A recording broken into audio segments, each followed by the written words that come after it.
Paper second को solve कर रहे थे। इससे पहले की वीडियो में हम 11 क्वेश्चन सॉल्व कर चुके थे। आज हम 12वें क्वेश्चन से स्टार्ट करते हैं। 12वां क्वेश्चन है कि ध्वजांक विधि से 9, 8, 7, 6, 5 भाजक 87 का मान ज्ञात कीजिए। बहुत इंपॉर्टेंट है और ध्वजांक विधि से रिलेटेड क्वेश्चन आपके एग्जाम में पूछा जाता है। इस क्वेश्चन को सॉल्व करने के लिए सबसे पहले आपको 3 बॉक्स बनाने होंगे।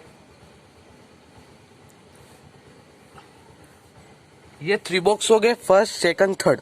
फिर आपको क्या करना है, इस फर्स्ट बॉक्स के अंदर 2 चीजें लिखनी है। वो है एक तो ध्वजांक, दूसरी लिखनी है मुख्यांक। अब आपको क्या करना है, ये 87 है जिसमें से ये इकाई का अंक है जो तो ध्वजांक मानना है आपको, और जो दाई का अंक है उसको आपको मुख्यांक मानना है। फिर आपने ध्वजांक कितने डिजिट का रखा, 1 डिजिट का, तो लास्ट वाले बॉक्स में आपको 1 डिजिट रखना है, वरना जितने भी डिजिट है उसको आपको यहाँ पे रखना है बीच वाले में। तो 9, 8, 7, 6 और ये 5। फिर आपको एक लाइन ऐसे बना लेनी है। अब आपको क्या करना है, स्टेप फर्स्ट, आपको क्या करना है, सबसे पहले भाग देना है। तो 9 भाजक 8, मतलब हम 8 का भाग देंगे 9 में, तो हमारे पास भागफल कितना आएगा, 1। 8 एकम 8, और शेषफल कितना आएगा, 9 में से 8 गए तो कितने बचेंगे, 1। तो भागफल आता है उसको यहाँ पे लिखना है और शेषफल को ऊपर लिखना है। ये लिखा तो हमारे पास नया भाज्य क्या आ गया, नया भाज्य इजिकल टू 18। अब आपको क्या करना है, ये नया भाज्य आया है उसको संशोधित करना है। संशोधित भाज्य, संशोधित भाज्य का सूत्र होता है नया भाज्य माइनस भागफल इंटू ध्वजांक। नया भाज्य कितना है, 18, माइनस भागफल 1 इंटू ध्वजांक, ध्वजांक कितना है, 7। तो 18 माइनस 7 तो 11। अब आपको क्या करना है, 11 है, सेकंड स्टेप में क्या करना है, 11 भाजक 8। तो भागफल कितना आएगा, भागफल आएगा 1, और शेषफल कितना आएगा, 11 में से 8 गई तो 3 आया। तो 1 यहाँ पे लिखना है, 3 को वहां पे लिखना है। तो हमारे पास नया भाज्य कितना आ गया, नया भाज्य बराबर आ गया 37। अब हमें क्या करना है, इस नए भाज्य को संशोधित करना है। तो संशोधित भाज्य का क्या सूत्र होता है, नया भाज्य माइनस भागफल इंटू ध्वजांक। नया भाज्य कितना है, 37, माइनस भागफल अभी कितना आया, 1, इंटू ध्वजांक कितना है, 7। तो 37 माइनस 7 कितने गए, 30। अब हम करते हैं थर्ड स्टेप। थर्ड स्टेप में क्या करना है, 30 आए, क्या करना है, 30 भाजक 8। तो भागफल कितना जाएगा, 3 बार, और शेषफल 24, 30 में से 24 गए तो कितने बचेंगे, 6। तो यहाँ पे हम 3 लिखेंगे और 6 आगे लिखेंगे। तो नया भाज्य कितना आ गया, नया भाज्य आ गया हमारे पास 66। अब हमें क्या करना है, इसको संशोधित करना है। संशोधित भाज्य क्या होता है, नया भाज्य माइनस भागफल इंटू ध्वजांक। तो 66 माइनस 21, तो हमारे पास क्या आ जाएगा, 45। अब आपको क्या करना है, 45 लेना है फोर्थ स्टेप में। 45 भाजक 8, तो भागफल कितना आएगा, भागफल 5, शेषफल भी 5 आएगा। तो हम यहाँ पे लिख देंगे 8 पंजे 40, 5 बचे, जो बचता है उसको आगे लिखते हैं। तो नया भाज्य क्या आ गया हमारे पास, नया भाज्य आ गया हमारे पास 55। अब हमें इसे क्या करना है, संशोधित। तो संशोधित भाज्य होगा नया भाज्य माइनस भागफल इंटू ध्वजांक। तो 55, 7 पंजे 35, तो 20। तो भागफल आएगा 1135 और शेषफल आएगा 20। क्वेश्चन नंबर 13 है कि यदि द्विघात समीकरण x² minus kx plus 4 is equal to 0 के मूल समान हो तो k का मान ज्ञात कीजिए। मूल कैसे समान, मूल समान है तो अब आपको सूत्र याद होना चाहिए। मूल समान कब होते हैं, जब b² minus 4ac is equal to कितने हो, 0।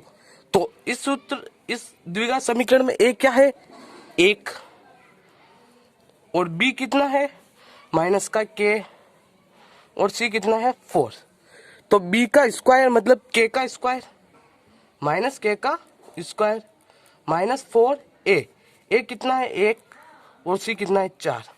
तो माइनस k का स्क्वायर होगा k स्क्वायर 4 1 4 की गुणा करेंगे तो माइनस का 16 इजिकल टू 0। अब आपको क्या करना है माइनस के 16 है इसका हम पक्षांतर कर देंगे तो इधर प्लस के 16।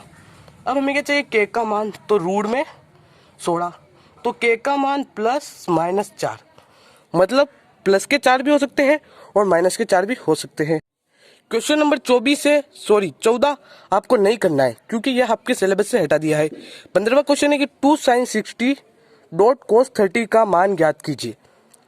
तो 2 sin 60 का मान कितना होता है ट्रिग्नोमेट्री टेबल में √3/2 गुणा cos 30 का भी मान होता है √3/2। तो 2 √3 और √3 की गुणा करेंगे तो कितना आएगा 3 और 2 दूनी 4 2 से 2 कैंसिल तो इसका क्या आंसर आएगा 3/2। बस इसमें आपको ट्रिग्नोमेट्री टेबल आनी चाहिए। थोड़ा है कि एक स्तंभ के ऊपरी सिरे का उन्नयन कोण आधार तल के एक बिंदु पर 60 डिग्री है। यदि वे बिंदु आधार तल से 10√3 मीटर की दूरी पर हो तो स्तंभ की ऊंचाई ज्ञात कीजिए। अब हम इसका चित्र बनाते हैं कि स्तंभ के ऊपरी सिरे, मान लीजिए यह कोई स्तंभ है, उसके ऊपरी सिरे का उन्नयन कोण आधार तल के एक बिंदु पर 60 डिग्री है। मान लेते हैं यह कोई आधार बिंदु है जिससे उसका उन्नयन कोण कितना है 60 डिग्री है। ये 60 डिग्री है। बिंदु आधार तल से 10√3 मीटर की दूरी है। ये 10√3 मीटर की दूरी पर है। तो हमें क्या पूछ रहा है स्तंभ की ऊंचाई ज्ञात कीजिए। मान लीजिए स्तंभ की ऊंचाई है h और इस त्रिभुज को नाम दे देते हैं ABC। तो हम सबसे पहले क्या लिखेंगे माना स्तंभ की ऊंचाई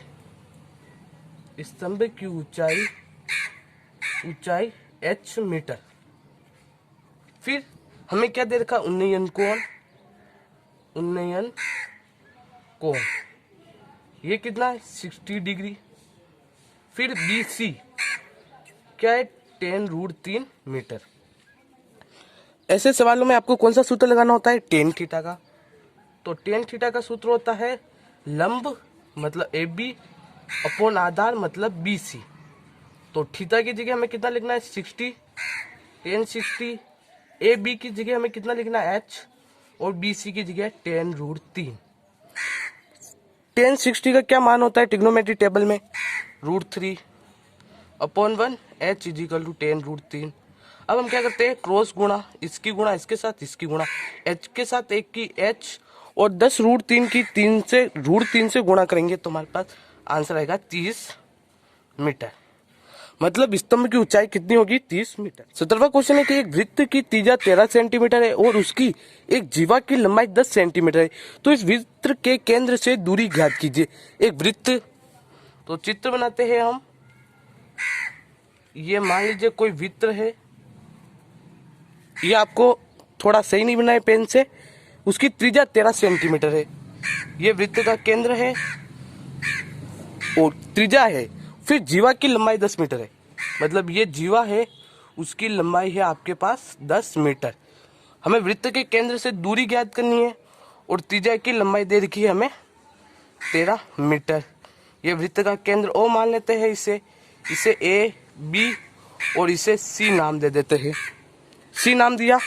अब आपको क्या करना हो एक प्रमेय याद होनी चाहिए कि केंद्र से जीवा पर डाला गया लंब जीवा का समद्विभाजन करता है।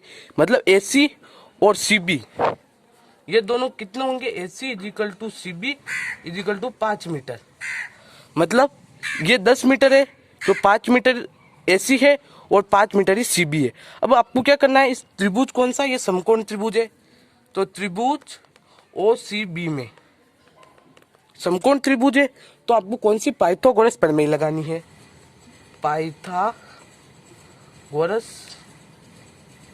प्रमेय से पाइथागोरस प्रमेय क्या होता है कि कर्ण स्क्वायर मतलब OB का स्क्वायर आधार स्क्वायर मतलब सी बी का स्क्वायर प्लस लंब स्क्वायर मतलब ओ सी का स्क्वायर। ओ बी का स्क्वायर, ओ बी मतलब 13, 13 का स्क्वायर करेंगे तो 169। फिर क्या कह रहा है, सी बी, सी बी 5 है तो 5 का स्क्वायर कितना होता है 25 प्लस ओ सी का स्क्वायर। अब हम क्या करते हैं, पक्षांतरण करते हैं। 169 माइनस 25 इजिकल टू ओ सी का स्क्वायर। तो ओ सी का स्क्वायर आएगा 169 में से 25 गए तो 144। अब हमें ओ सी का मान चाहिए तो इसे रूट में कर लेंगे, तो हमारे पास क्या आंसर आ जाएगा 12 मीटर। तो मतलब वृत्त के केंद्र से दूरी कितनी होगी 12 मीटर। क्वेश्चन नंबर 18 है कि एक 3.4 सेंटीमीटर लंबाई का रेखाखंड खींचकर 3:5 में आंतरिक विभाजन कीजिए। ये हमने प्रकार को खोल दिया, यहाँ पे हम स्केल को रखते हैं और हमें 7.4 के रेखाखंड खींचते हैं। ये हमारा 7.4, इसे हम नाम दे देते हैं ए और इसे हम नाम दे देते हैं बी। अब आपको कितने अनुपात में 3:5, इन दोनों को जोड़ेंगे 3 और 5 कितने होते हैं 8। अब आपको क्या करना है, यहाँ पर ए है जिसपे एक न्यून कोण बनाना है, मतलब 90 डिग्री से कम का एक एंगल बनाना है इस तरह से। अब आपको 5 और 3 कितने होते हैं 8, मतलब ये वाली रेखा को 8 बराबर भागों में विभाजित करना है। जैसा कि हम ये इतना चाप ले लेते हैं और इसे 8 बराबर भागों में विभाजित करते हैं। इस तरह से आपको इसको 8 बराबर भागों में विभाजित करना है। फिर आपको 8वां भाग है उसको इस बी बिंदु से मिलाना है। ये इस तरह से आपने इसको मिला दिया। अब आपको यहाँ पे नाम देना है A1, इसको देना A2, ये A3, ये A4, ये A5, ये A6, ये A7 और ये A8। इस तरह से आपको ये 8 नाम देना है। फिर आपको क्या करना है, 8वें भाग को हमने इसे मिला दिया। अब हमें क्या पूछ रहा है 3, मतलब हमें तीसरे पर भी बनाना है। तो इसके लिए आपको क्या करना है, प्रकार है उसकी 8वें भाग कर रखकर ये ऐसा एक गोला बनाना है। ये गोला बनाया आपने, अब उसी को आपको इस 3 पर रखना है, वही का चाप, और ऐसे करना है। फिर आपको यहाँ पर रखना है, चलो, और यहाँ से यहाँ पे काटना है। फिर आपको क्या करना है, इसको A3 को इससे मिलाना।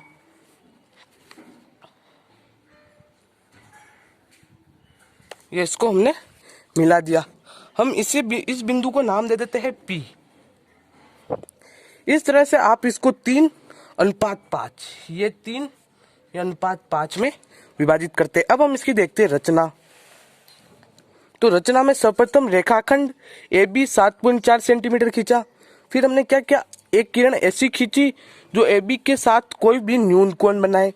तीसरा की किरण AC पर ऐसे प्रारंभ कर 3.3 + 5 = 8 बराबर 4 अंकित किए। A1, A2, A3, A4, A5, A6 और A7 और A8। चौथा पॉइंट है कि A5B को मिलाया। फिर आपको लिखना है कि A2 से A2P समांतर F5B खींचा जो AB को P पर प्रतिच्छेद करता है। इस प्रकार PAB को 3:5 में बांटता है। मतलब हम जो चित्र बनाने में वो जो कार्य करते हैं उसी को हमें रचना में लिखना। दूसरा क्वेश्चन है कि एक सीधे व 3 मीटर ऊंचे पोल के शीर्ष पर एक CCTV कैमरा लगाना है ताकि पोल के शीर्ष से 5 मीटर दूर दृष्टि रेखा के आगे का यातायात देखा जा सके। इस स्थिति में पोल के पास से वह दूरी ज्ञात कीजिए जिसके आगे से यातायात दिखाई देता है। सबसे पहले आपको क्या करना है, एक सीधे व 3 मीटर ऊंचा पोल बनाना है। ये हमने एक सीधा व 3 मीटर ऊंचा एक पोल बना दिया। फिर हमें क्या पूछा है, पोल के शीर्ष मतलब यहाँ पर जो 5 मीटर दूरी दृष्टि रेखा के यातायात देखा जा सके। ये एक दृष्टि रेखा, इसकी लंबाई है 5 मीटर और मैं पोल के शीर्ष पर क्या CCTV कैमरा लगाना है। तो हमें यहाँ से लेकर यहाँ तक की दूरी पूछिए। हम इसे नाम दे देते हैं ABC। तो हम क्या बोलेंगे, त्रिभुज ABC में। अब आपको क्या करना है, सिंपल है, पाइथागोरस प्रमेय लगानी है। पाइथागोरस प्रमेय से। पाइथागोरस प्रमेय में क्या होता है, कर्ण स्क्वायर मतलब AC का स्क्वायर, आधार स्क्वायर मतलब BC का स्क्वायर, प्लस लंब स्क्वायर मतलब A और B का स्क्वायर। कर्ण स्क्वायर मतलब AC का स्क्वायर 5 का स्क्वायर, फिर BC का स्क्वायर हमें ज्ञात करना है। AB का स्क्वायर मतलब 3 का स्क्वायर, 5 का स्क्वायर होता है 25, BC का तो BC रखना है, 3 का स्क्वायर होता है 9।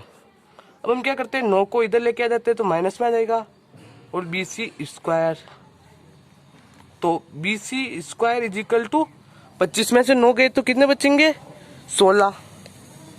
तो BC का मान आ जाएगा √16, और ये किसका है 16, तो 4 का।